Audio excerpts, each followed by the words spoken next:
Bienvenidos a este foro Impulsa, organizado por Acerta y La Verdad, que se centra en 3 elementos claves para el crecimiento empresarial. Ya saben, la calidad que cada vez más se exige a los productos, la innovación necesaria para poder seguir compitiendo y la sostenibilidad, que ya se ha convertido en un elemento ineludible para poder continuar cualquier proceso de producción.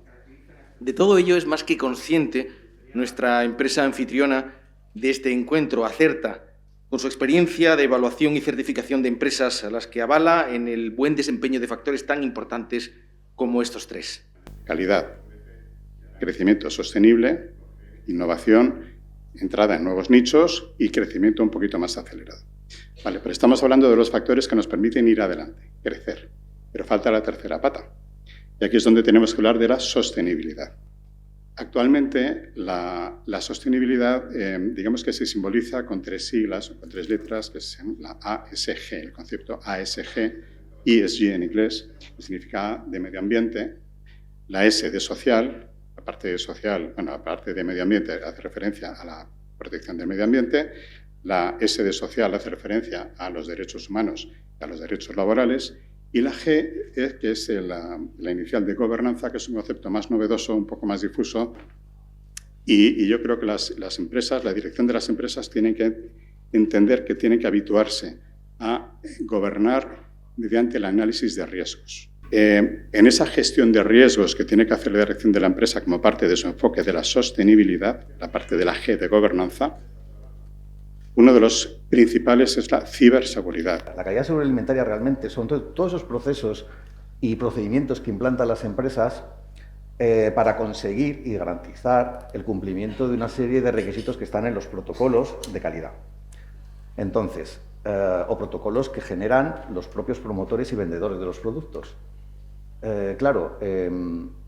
En esto intervienen 3 figuras claves, que son los productores, que son los más importantes, porque son los que fabrican y los que al final tienen que cumplir los protocolos, los promotores de las marcas, que son los que generan las normas que deben cumplir luego los productores, porque pueden dar unas garantías al consumidor, que están buscadas por el consumidor, y luego está la entidad de certificación, que nosotros nos encargamos de verificar que los productores van cumpliendo las normas que establecen los promotores de las marcas. Conficer nace de una inquietud, digamos, que teníamos entre varios organismos de certificación. Es una asociación nacida en España, pero es de ámbito global y que promueve sobre todo la transparencia hacia el consumidor final en la certificación. Las empresas y con todos los actores que estamos aquí, ¿no?, representados en los diferentes sectores, al final hacen un esfuerzo muy grande en cumplir con estos protocolos privados, con la normativa legal, etcétera, etcétera. Pero muchas veces eso no llega al consumidor. Son marcas que van entre empresas, ¿no?, entre el que compra el producto y el que lo produce, pero no llega al consumidor final.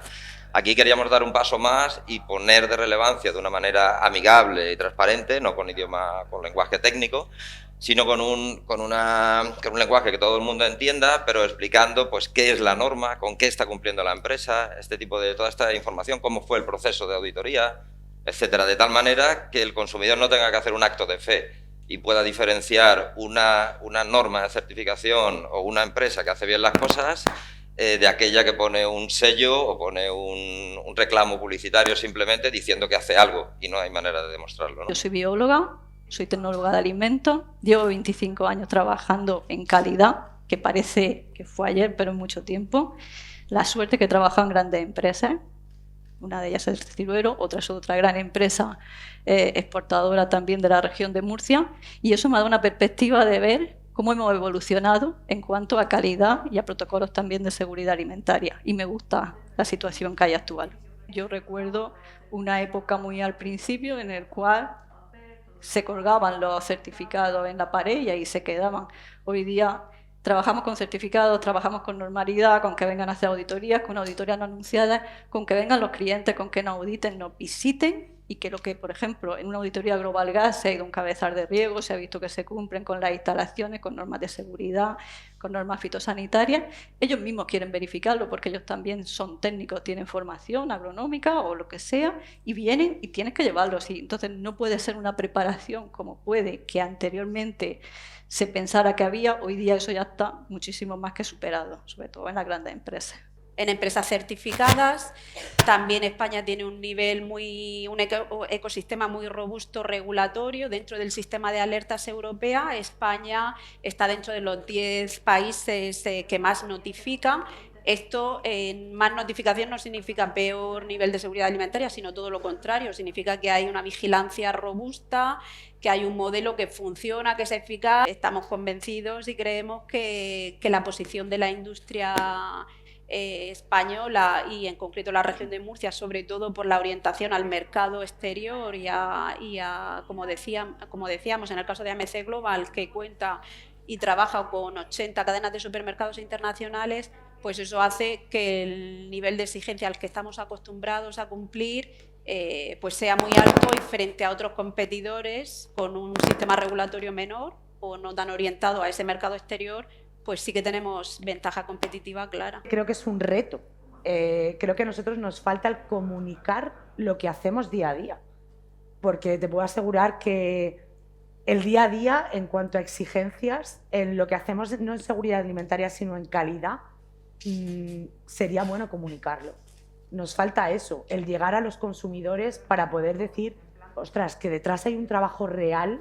Poner en valor todo eso, para poner que en valor todo eso, se puedan distinguir el que lo hace bien, con excelencia, del no que, solo bueno, el sello, sino claro, el saber hacer.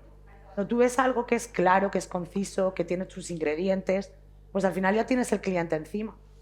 Si eso no es claro, pues ya estás perdiendo un cliente, ya estás perdiendo un consumidor por falta de esa información. En Acerta tenemos un área de I+D+I y trabajamos un poco en ese puente entre la innovación y la financiación de la innovación, que es lo que permite a las empresas seguir innovando.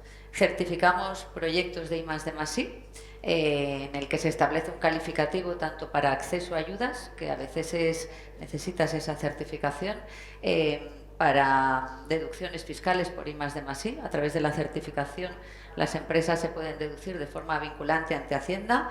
Certificamos bonificación de personal investigador y, pues, por ejemplo, en los CAE, que es el ahorro energético que puede una empresa venderse a través, siempre que tenga un certificado que convierte ese ahorro en un documento electrónico que se puede comprar y vender.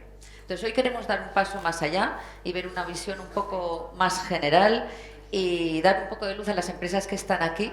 La problemática que podamos tener es que, como he dicho, hay demasiadas convocatorias, muchas administraciones autonómicas, nacionales, ministerios, y tienes que estar continuamente viéndolo el BOE, pero bueno, si no, el Info, la verdad es que es un organismo que ayuda bastante también en este tema. Es una de las mejores instituciones autonómicas, eso lo tengo que decir, a nivel nacional, que mejor lo hacen, de la mentorización.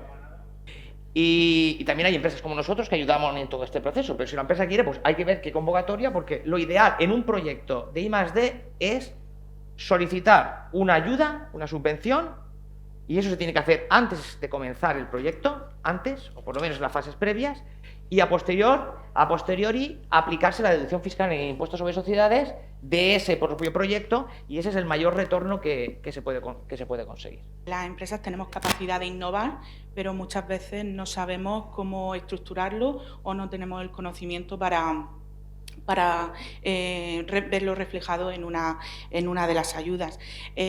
También nos encontramos barreras a la hora de la gestión administrativa del propio proceso. Nos requieren memorias muy detalladas, los plazos son largos, un nivel de detalle muy amplio, y eso a veces nos dificulta y lucha con otras prioridades dentro de la estructura empresarial, y a veces pues nos quedamos un poco fuera en ese sentido. A pesar de que manejamos unos 60-70 millones de euros en presupuesto que canalizamos a través de distintas líneas de subvención, yo siempre digo que lo más importante del Instituto de Fomento es el conocimiento que tiene. Lleva 40 años trabajando con empresas de la región, con muchos consorcios, organizaciones, tanto a nivel nacional como a nivel internacional, y ese activo intangible del conocimiento es el que se ofrece gratuitamente a las empresas. Les ayudamos a conseguir clientes, que es la mejor subvención que pueden tener. Sí. Olvidémonos de la línea de subvenciones. Clientes, los ponemos en contacto en proyectos de colaboración, buscamos proveedores, y luego, una vez que nos explican su modelo de negocio, pues sí que les ayudamos a identificar qué herramientas, tanto de subvención como de financiación de asesoramiento, tienen a su disposición. Al final, la propiedad industrial, como os decía, es esa capa de valor añadido para tu empresa que te permite proyectar con seguridad tu imagen de empresa innovadora y, por tanto, de cara a, en primer lugar, de cara a la competencia, porque bueno, estás poniéndole barreras a la competencia, pero también en operaciones societarias. Oye, viene un nuevo inversor, quiero vender una parte de la empresa, viene un fondo. Lo primero que van a ver, o lo primero que van a requerir es seguridad. El dinero te pide seguridad, o que limites ese posible riesgo empresarial. Entonces, una empresa que tiene bien protegidos sus activos, no solo ya es la imagen que está proyectando un poco para dar esa sensación de empresa seria, escalable, con capacidad para salir al extranjero y tener allí también, porque esa es otra cosa, el hecho de tener aquí tus patentes, tus marcas, tus registros, no significa que tengas protección fuera, eso también hay que saberlo. Como también hay que saber que una patente es más valiosa durante sus 12 primeros meses de vida, porque te dejas la puerta abierta a registrarla en otros países. Pasado ese tiempo, no quieras ir a registrarla fuera porque no te sirve de nada. La región, y afortunadamente, pues partimos de una base muy sólida. Tenemos un sector agroalimentario muy potente, muy puntero, muy internacionalizado, muy tecnificado, que tiene una capacidad de adaptación que lo estamos viendo todos los días y que el pasado año superó los 6.600 millones de euros en exportaciones. Pero más allá de las cifras, que son importantes estas cifras, yo creo que hay que destacar algo esencial y es la confianza que generan nuestros productos en los mercados internacionales.